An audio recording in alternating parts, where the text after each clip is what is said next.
Email di 144 FM Semarang Female Station. Ya, sahabat Imada, kita balik lagi di Woman Profile. Kali ini untuk sesinya Get Fit and Healthy with Rumah Sakit Columbia Asia Semarang ya. Dan sekarang sudah terhubung di line telepon bersama dengan saya ada Dr. Yanuar Imam Santosa, spesialis THT ya. Selamat pagi, Dr. Yanuar. Selamat pagi. Gimana kabarnya, Dok? Sehat? Alhamdulillah sehat ya, Dok ya. Nah, ini yang jadi penyakitnya masyarakat akhir-akhir ini ya, Dok, ya, batuk gitu kan, atau suara ini agak-agak serak karena batuk gitu. Nah, tema kita hari ini adalah jangan remehkan suara serak. Nah, emang ada apa, Dok, dengan suara serak? Bukannya serak itu biasa, kenapa nggak boleh diremehin gitu, Dok? Ya, oke, makasih. Jadi memang suara serak itu biasa kalau cepat hilang. Oh, oke. Tapi kalau seraknya itu tidak hilang-hilang, bahkan makin parah, kadang-kadang sampai bertahan lebih dari 2 minggu, itu dicurigai ada sesuatu yang harus dipertanyakan atau harus dicari. Oke. Jadi kalau serak lebih dari 2 minggu itu harus dicari ya, Dok, ya, penyebabnya. Ya. Nah, biasanya serak ini memang dia cuman serak aja atau biasanya disertai dengan yang lain sih, Dok? Kayak mungkin sakit tenggorokan atau batuk atau bagaimana biasanya, Dok? Bisa disertai gejala lain, bisa tidak. Tapi kita kadang-kadang nggak terlalu care sama seraknya ya. Seringkali kita cuman perhatiin sih gejalanya yang lainnya gitu. Aduh, lagi nggak enak badan nih, lagi pegel, lagi apa, demam gitu ya. Nah, untuk serak sendiri itu tidak terlalu diperhatikan, belum terlalu diperhatikan. Oke. Berarti kita cenderung kayak nggak terlalu aware sama si seraknya ini ya, Dok, ya. Betul banget. Lebih fokus ke batuk atau mungkin ke sakit tenggorokan gitu, kayak mungkin nyeri telan dan lain sebagainya gitu. Oke. Nah, sebetulnya serak sendiri itu penyebabnya apa sih, Dok? Baik yang mild, yang biasa aja ataupun yang agak parah, ini sebetulnya penyebab utamanya apa sih dari serak itu, Dok? Ya, oke. Jadi seru banget nih kalau kita ngomong serak. Tentunya kita bahas dulu dong kenapa kita bisa bersuara atau prosesnya kita bisa bersuara. Nah, kita bisa bersuara itu ada voice generator atau sumber suara. Suara itu terjadi karena apa? Karena ada getaran. Nah, getarannya dari mana? Getarannya dari udara yang kita hirup di paru-paru, lalu kita keluarkan. Nah, ketika kita keluarkan, ternyata melewati sebuah struktur di tenggorokan kita yang dibilang namanya voice box atau kotak suara. Nah, di kotak suara itu ada struktur yang disebut sebagai pita suara. Nah, pita suara itulah yang bergetar dengan sangat cepat, dengan frekuensi tinggi gitu, dan getaran itulah yang menimbulkan suara. Setelah itu baru dia naik ke mulut, baru mulutnya bergerak-gerak gitu ya, a, i, u, e, o gitu ya. Jadi kalau kita misalnya saya peragakan ya, a, i, u, e, o itu sebetulnya yang berubah di rongga mulutnya. Tapi di pita suara itu tetap dia bergetar aja gitu. Oke. Nah, kita sering fokusnya yang di rongga mulutnya, atau kadang-kadang hidungnya pilek jadi bideng, suaranya berubah gitu ya. Tapi jarang kita mikir, pita suaraku bengkak gak ya? Pita suaraku lagi sehat gak ya? Itu jarang sekali ada terlintas seperti itu. Padahal, kalau ada suara serak, itu kemungkinan besar ada suatu masalah di pita suaranya. Oke. Baik, menarik ya. Jadi serak bertanda ada gangguan atau something wrong gitu ya, Dok, ya, di pita suara gitu. Oke, nah biasanya yang ganggu pita suara ini apa aja nih, Dok, yang bisa membuat pita suara ini jadi apa ya, mungkin melemah fungsinya atau mungkin jadi nggak baik kondisinya, ini apa aja, Dok? Kebiasaan apa nih yang biasa dilakukan gitu? Oke, yang bisa membuat jadi serak gitu ya. Yang bisa membuat jadi serak antara lain adalah pertama, penggunaan suara yang berlebihan. Jadi misalnya penyanyi, guru, atau mungkin penyiar juga bisa ya. Betul. Karena kan ngomong terus ya. Itu pun saya yakin penyiar ada sekolahnya ya, ada tekniknya ya, bagaimana cara berbicara supaya tidak mengedan, atau kalau bahasa Jawanya sih ngeden gitu ngomongnya. Biar nggak ngeden gimana. Biar nggak ngeden, salah satu tujuannya adalah supaya benturan, jadi ketika pita suara kita bergetar itu sebetulnya pita suara kanan dan kiri itu berbenturan, lalu berpisah, lalu berbentur lagi, lalu berpisah lagi. Nah, benturan yang berkali-kali itulah yang kalau tidak dilakukan dengan cara yang benar, itu bikin bengkak gitu. Okay. Jadi itu semua tadi masuk dalam kategori voice abuse, jadi penggunaan suara yang berlebihan. Kemudian selain itu apalagi? Ya radang, lagi batuk, pilek, memang bisa. Okay. Karena radangnya di hidung tapi menjalar sampai ke pita suara. Lalu yang lainnya lagi apa? Nah ini juga yang jarang dikeluhkan atau jarang diketahui, jarang disadari gitu ya. Itu adalah asam lambung. Oh, oke. Asam lambung yang ini menarik, kaitannya apa, Dok? Nah, yang menarik apa hubungannya nih asam lambung ke pita suara gitu ya, kan jauh, satu di perut, satu di tenggorok. Betul. Ternyata asam lambung itu bisa naik. Bisa balik gitu ya. Nah, baliknya dari lambung naik ke esofagus atau kerongkongan gitu ya, daerah di dada itu. Lalu dia bisa naik lagi sampai ke tenggorokan yang di leher. Jadi asam lambungnya jalan-jalan ke atas tuh Mbak. Dari bawah terus sampai ke atas. Setelah sampai ke atas, itu ternyata dia melukai atau membuat area di pita suara menjadi bengkak, jadi radang.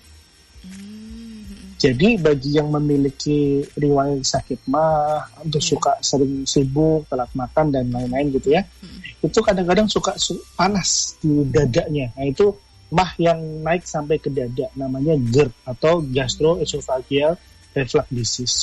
Kalau dibiarkan, lama-lama makin parah menjalarnya sampai ke kerongkongan, rasanya pahit, nggak enak. Kadang-kadang panas di kerongkongan. Kalau mohon maaf, di W gitu, keluar ini kental kuning gitu, itu pahit banget. Itu asam lambungnya udah sampai ke tenggorokan berarti. Oke, baik. Dan itu pengaruh ya Dok ya dengan pita suaranya ya nanti ya? Merusak jaringan epitel dari pita suara karena asam lambung itu kan sifatnya asam. Kalau dia di lambung tuh epitelnya tebal Mbak, tapi kalau di daerah pita suara itu epitelnya tipis. Oke, baik. Nah, apalagi nih Dok, ada lagi nggak yang penyebab serak Dok selain yang tadi itu? Penyebab lainnya kayak mungkin kebiasaan merokok gitu Dok, itu bisa nggak sih Dok? Bisa. Dari merokok bisa, kemudian mungkin yang hidungnya mampet, terbiasanya bernapasnya lewat mulut gitu ya, itu juga bisa. Oke. Kalau penderita sinusitis Dok, itu kan meskipun di hidung ya, tapi kan mungkin ada kaitannya juga kah Dok dengan serak gitu? Nah itu jadi radang. Jadi sinusitis itu peradangan di area sinus, ada infeksi bakteri misalnya, lalu radang yang di rongga sinus itu kan bengkak di daerah hidungnya. Ternyata saluran napas kita itu jadi satu, dari hidung sampai ke paru-paru itu jadi satu salurannya. Jadi kalau ada bengkak di bagian atas, tidak menutup kemungkinan yang bagian bawahnya ikut bengkak. Oke. Baik. Nah, kadang-kadang nih ya Dok ya, kalau misalnya lagi serak gitu, itu kan orang tuh suka bilangnya, kebanyakan ini gorengan, kebanyakan minum es gitu. Nah, itu sebetulnya pengaruh juga nggak sih Dok, makan atau minuman yang seperti itu gitu? Bisa, tapi tidak secara langsung ya. Artinya karena kan kita makan minum itu masuknya ke saluran cerna, bukan ke saluran berbicara, bukan saluran nafas gitu. Kalau pita suara itu di saluran nafasnya. Oke, baik. Nah, ketika orang sudah serak nih Dok ya, apa sebaiknya yang dilakukan gitu untuk bisa meredakan seraknya Dok?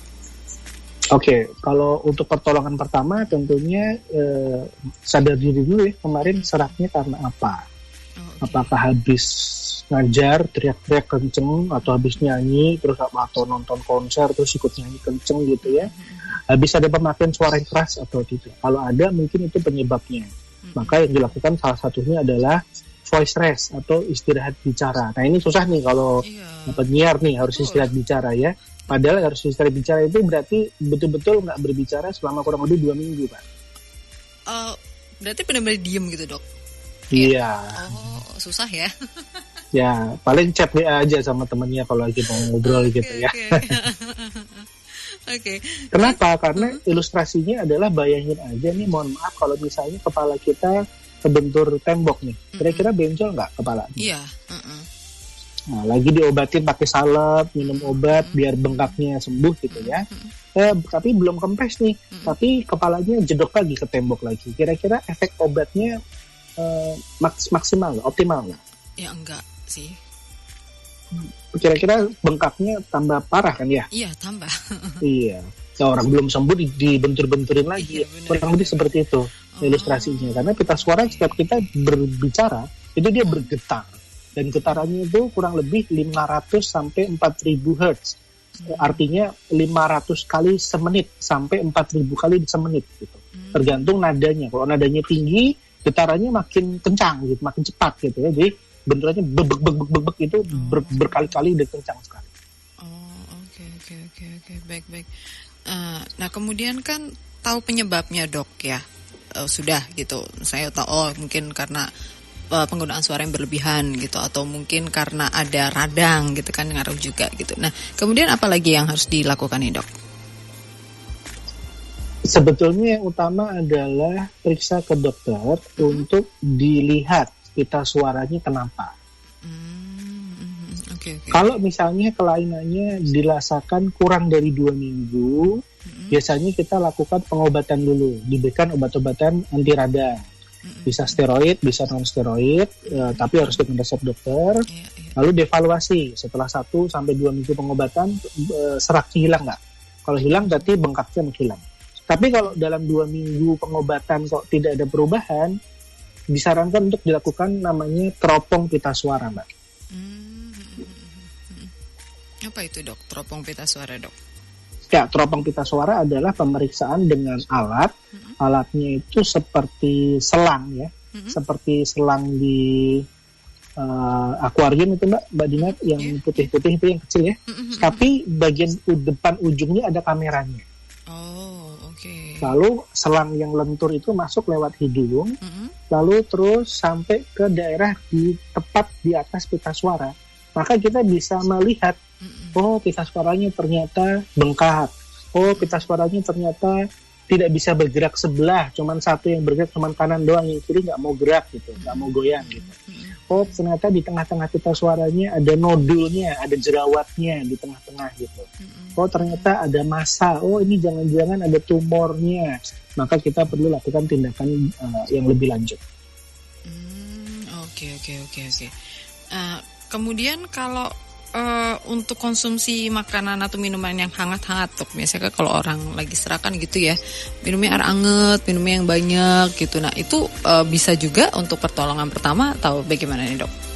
Tidak, ya nggak langsung ya, tidak secara langsung gitu.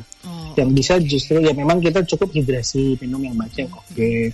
Kemudian kalau mau kita istilahnya nebulasi, jadi pakai uap udara dihirup gitu. Cuman kalau itu harus pakai alat. Kalau nggak pakai alat, nah mungkin bisa dengan uap air panas yang dihirup gitu ya. Tapi yang konvensional atau yang alternatif yang seperti itu, yang tanpa pengobatan begitu, mungkin efeknya nggak terlalu besar dampaknya. Yang lebih penting sebetulnya kita cari tahu ini kenapa gitu. Oh cuman bengkak saja. Kalau cuman bengkak saja, biasanya dengan pengobatan dia akan langsung sembuh lagi, langsung bagus lagi, licin lagi gitu ya, sehingga nanti pas fonasi lagi oke gitu. Tapi kalau itu ada nodul, ada seperti jerawatnya, itu mau diminumin apapun ya nggak bisa, karena ada kelainannya sudah berwujud sebagai kelainan fisik di pita suaranya. Oke. That's why butuh ke dokter ya, Dok ya, untuk tahu. Ya betul. Dan sayangnya alat untuk teropong ini tidak tersedia di semua tempat karena mohon maaf faktor biaya itu alat yang untuk melakukan teropongnya itu cukup mahal, kalau nggak salah sekitar 2 miliar gitu harga alatnya. Sehingga tidak semua rumah sakit atau klinik memilikinya. Tapi pada beberapa rumah sakit yang memilikinya, maka kita bisa, ini kita butuh lihat ke pita suara nih, berarti kita harus teropong pita suara. Oke, baik. Nah, kalau misalnya seraknya masih serak-serak dalam tahap yang mild gitu ya dok ya, masih tahap awal gitu biasanya ringan kan, ya, ringan ya gitu. Biasanya kan kerasa kayak aduh agak sakit nih tenggorokannya, terus agak keserak juga. Nah, kan ada permen Espetroches gitu ya dok ya, itu kan jenis yang bebas dijual ya. Kalau FG kan setahu saya harus pakai resep ya yang FG ya. Kalau SP kan bisa. Ada yang bisa langsung dibeli, ada yang tidak ya. Betul. Atau permen pelega tenggorokan sejenisnya gitu. Nah, itu apakah bisa dok dikonsumsi gitu? Mungkin bisa, tapi efeknya tidak langsung ya, karena itu kan lebih ke antiseptik ke rongga mulut gitu ya, buat mulutnya lebih nyaman dok. Tapi dia tidak bekerja langsung ke pita suara dan menghilangkan bengkaknya, enggak. Tapi dia memang bikin situasi di rongga mulut lebih enak, lebih nyaman. Kemudian jika ada efek antiseptiknya, misalnya bikin ngurangin load kuman misalnya, jika itu memang infeksi gitu. Nah ini makanya agak tricky-nya gini Mbak Dina. Satu, tidak terlalu diperhatikan. Dua, kalaupun udah diperhatikan, nggak terlalu diurusin, nggak terlalu diobatin gitu. Beda sama kalau di pipi kita ada jerawat satu, itu langsung datang, langsung cari skincare yang bagus di mana gitu. Kenapa? Karena mata kita bisa melihatnya. Setiap ngaca kelihatan terus, sehingga mengganggu. Nah, pita suara pun tak kelihatan, adanya di dalam leher, di dalam tenggorokan. Jadi biarin aja, nggak apa-apa kok. Gitu. Oke. Nah, kalau yang serak yang sudah lama gitu ya dok ya, 2 minggu lebih gitu, apakah itu bisa dari sebetulnya dia udah pernah serak nih dulu ya, tapi sering diabaikan sampai akhirnya bisa parah gitu. Nah, itu bisa Betul ada kemungkinan banget terjadi dok? Bisa banget, dan itu yang terjadi sering kayak gitu. Tiba-tiba pas dicek, sebetulnya udah 5 tahun yang lalu dok, sebetulnya udah 3 tahun yang lalu dok, gitu. Pas dicek, lesinya udah berubah. Jadi yang awalnya mungkin hanya nodul kayak jerawat gitu akibat bicara terlalu sering misalnya, tapi terus dia juga tetap misalnya ada faktor risiko lain, misalnya mohon maaf mungkin merokok atau yang lain-lainnya gitu ya, konsumsi alkohol dan lain-lain, itu menambah jejas, menambah luka. Nah, setelah itu faktornya bertambah banyak, tiba-tiba jaringannya berubah sifat dari yang tadinya cuma benjolan yang sifatnya jinak, berubah jadi benjolan yang sifatnya ganas. Nah, itu yang jadi masalah, Mbak. Ketika sudah jadi benjolan yang ganas, kita harus cek nih, seberapa besar, seberapa luas. Kalau masih kecil, kita bisa ambil tumornya aja. Tapi kalau udah luas dan besar, mohon maaf harus diambil seluruh pita suaranya. Oke. Kalau diambil itu berarti artinya tidak bisa berbicara lagi atau bagaimana dok artinya? Tidak bisa berbicara lagi dengan cara yang normal, dengan cara yang fonasi yang seperti biasa. Maka nanti harus belajar cara bicara yang baru dengan bantuan alat ataupun dengan suara dari lambung gitu. Oh, baik. Berarti mungkin juga terdengarnya tidak seperti orang biasa ngomong ya suaranya ya dok, yang mungkin terdengar. Sudah nggak bisa seperti yang biasa, bahkan bernafasnya pun nggak lewat hidung lagi. Oh, baik. Nah, ini kan ternyata memang tidak boleh disepelekan ya dok ya, serak ini gitu. Nah, kapan sih kita itu harus ke dokter gitu? Apakah memang kita harus nungguin 2 minggu dulu kalau seraknya masih gitu-gitu aja atau bahkan makin parah, atau ada emergency tertentu nih dok meskipun belum 2 minggu ya, atau bagaimana? Ya, bagusnya sih begitu ada rasa serak yang baru 3-5 hari langsung ke dokter untuk dilihat, dicek. Biasanya diobatin dulu di awal. Tapi itu dicatat sebagai tanda, oh ini udah diobatin sejak minggu pertama berarti ya, itu kan baru awal. Dan dilihat ke depan dalam 1-2 minggu seraknya hilang nggak, dengan catatan selama 2 minggu pengobatan biasanya harus istirahat bicara dan lain-lain. Lalu 2 minggu udah patuh nih, udah istirahat bicara, udah ini, kok nggak hilang ya, wajib teropong. Oh, oke. Jadi suara serak lebih 2 minggu sangat disarankan untuk teropong pita suara. Karena takutkan ada sesuatu ya dok ya dengan pita suaranya. Oke. Nah ini dok, pertanyaan selanjutnya ya. Kalau misalnya ada sesuatu dengan pita suaranya gitu ya, bisa sembuh total atau enggak dok? Sembuh total itu itu pertanyaan yang sulit sekali dijawab sama dokter ya, karena kita nggak tahu kondisinya seperti apa dan outcome atau hasil dari setiap pengobatan bisa berbeda-beda.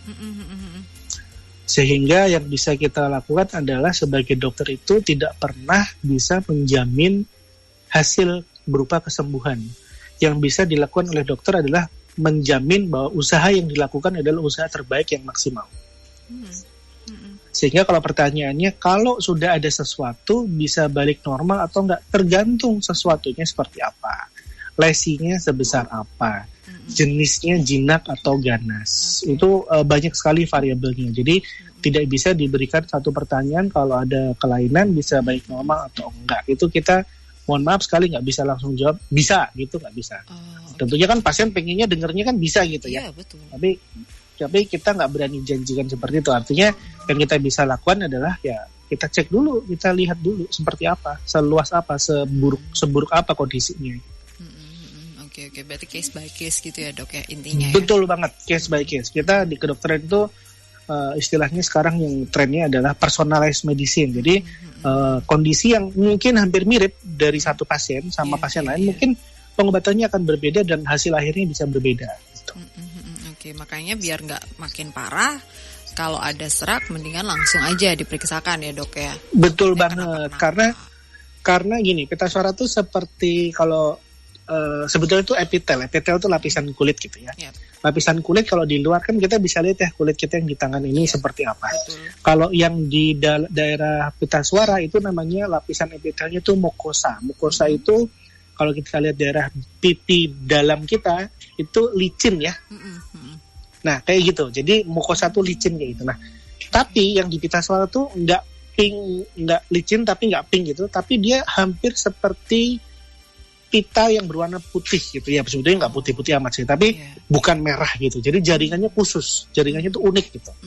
Nah di permukaannya itu saking licinnya itu tuh kalau misalnya ada sesuatu yang luka, bisa bayangin nggak kayak karet yang kenceng gitu, lalu ada luka dikit gitu.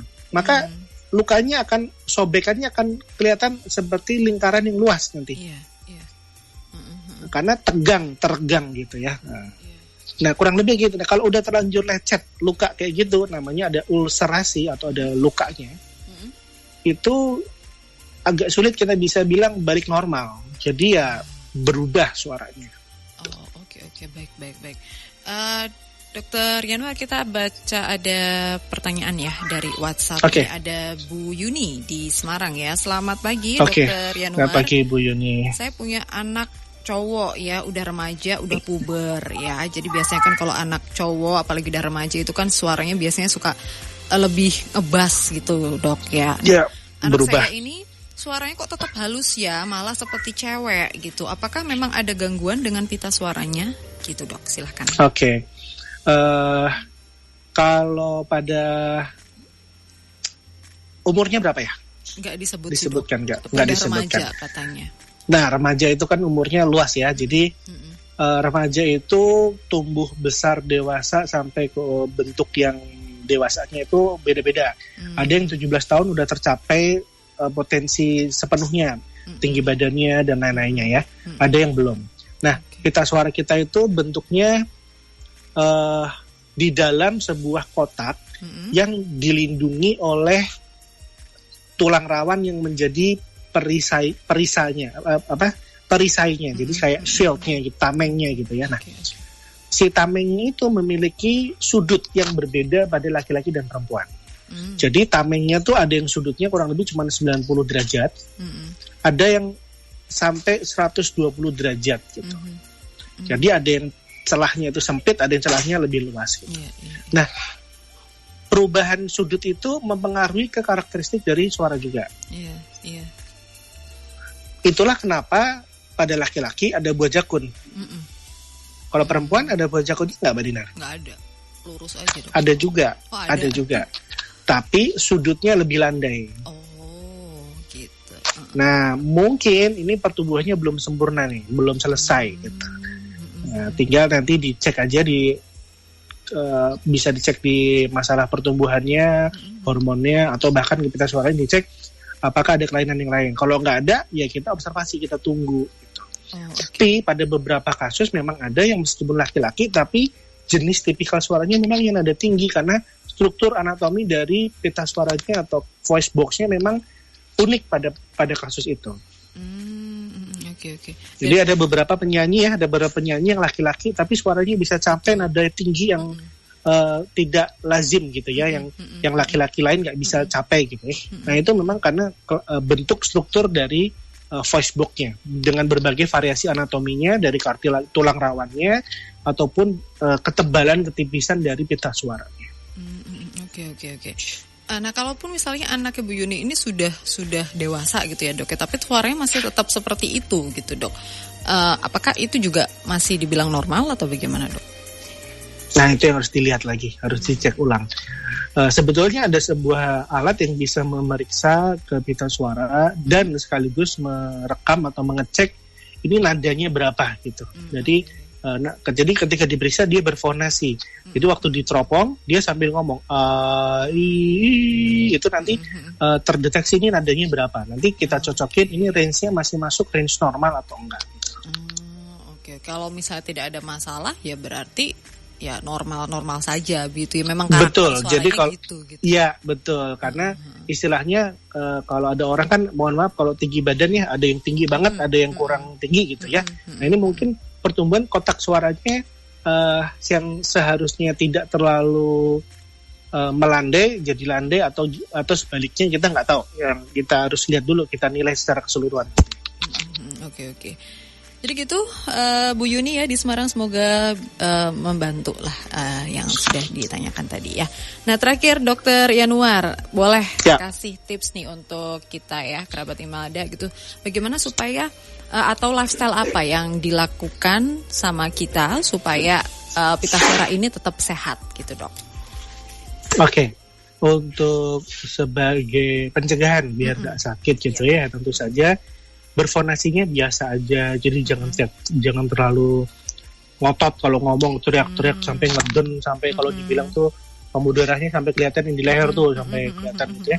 Itu artinya straining, mengedan. Jadi yang pita suaranya dia terbentur paksa berkali-kali dan terlalu keras. Terus sisi lain adalah hidrasi yang cukup minum air itu berpengaruh ke produksi lendir, kondisi mukosanya cukup cairannya atau enggak. Kemudian mengurangi faktor risiko iritasi. Apa aja tuh?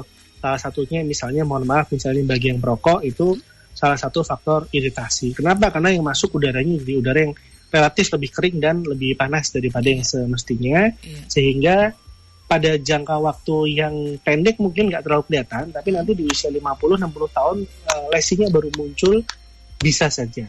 Dan ketika lesi itu sudah muncul dan lesinya adalah lesi yang termasuk yang lesi yang sifatnya ganas, nah itu yang menjadi masalah besar sekali nanti di kemudian hari.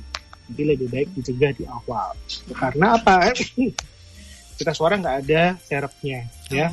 Mohon maaf, mungkin kalau ginjal sakit yang sebelah kanan, mohon maaf misalnya, mungkin masih ada harapan dalam tanda petik, masih ada ginjal sebelah kiri.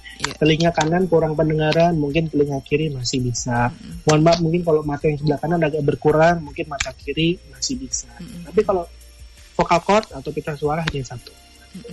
Oke, baik. Sebetulnya juga lifestyle yang bisa dikerjakan tidak begitu sulit ya, Dok ya. Tinggal jaga hidrasi, lebih baik tidak merokok dan juga ngomongnya biasa aja, nggak usah teriak-teriak gitu ya. Thank you. Dan kalau ada keluhan serak, langsung segera diperiksakan ya, jangan ditunda. Betul, daripada tambah parah nanti ya. Gitu. Betul. Baik. Idealnya sih diteropong ya, meskipun nggak semua rumah sakit bisa, cuman kalau di Kolombia sih ada alatnya. Baik. Terima kasih Dokter Yanuar, terima kasih sudah berbagi kesempatan pagi hari ini. Semoga bisa ketemu lagi minggu selanjutnya dengan topik bahasa lain. Terima kasih Dokter Yanuar, selamat pagi. Ya, selamat pagi. Oke, kerabat Imada, sudah tadi kita ngobrol bersama dengan Dokter Yanuar Imam Santoso, spesialis THT ya, gitu. Jadi gitu ya, seperti yang tadi Dokter Yanuar bilang, kalau ngomong nggak usah ngotot ya, biasa aja. Lagian ngapain sih ngotot-ngotot kerabat Imelda ya. Dan gak usah ngotot juga. Kalau misalnya Anda pengen gabung di sini bisa langsung aja ya WhatsApp di 0811-271-044. Laguku belum diputerin, sabar ya. Diantriin dulu pokoknya ya. Sampai nanti jam 12 siang saya bakal temenin Anda di Woman Profile. So stay tuned.